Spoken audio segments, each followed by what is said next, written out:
What is the information environment and why do we need to study it? It surrounds us. Our DNA is coded by it, it shapes our understanding, we process it, and we shape it. But we seldom ever notice it unless it's transformed into something we knowingly consume.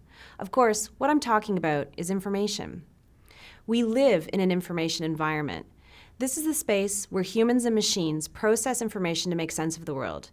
It includes the means of communication like television, the internet, gaming devices, all the technology behind those channels, as well as content such as songs, videos, social media posts, and more.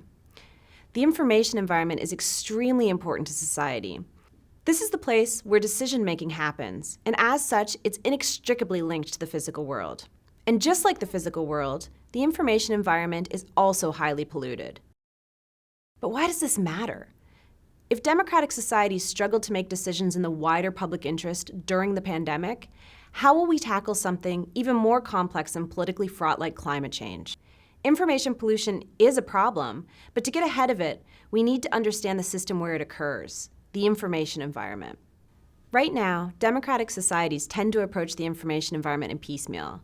We worry about the latest technology, like a social media platform or ChatGPT, or recent events like elections, wars, and natural disasters. Other times, we focus on different adversaries, or specific types of threats like violent extremism and disinformation. This piecemeal approach means missing the forest not for the trees, but for the weeds.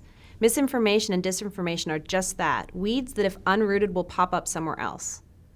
Policymakers in democracies are trying to eradicate a noxious and prevalent pest that has grown alongside humans forever. It might not even be possible to remove it entirely, and yet that's just what many democracies are attempting to do, spraying disinformation with content moderation to make it go away. But what if this informational equivalent of spraying the forest with pesticide takes the forest, in this case democracy itself, with it?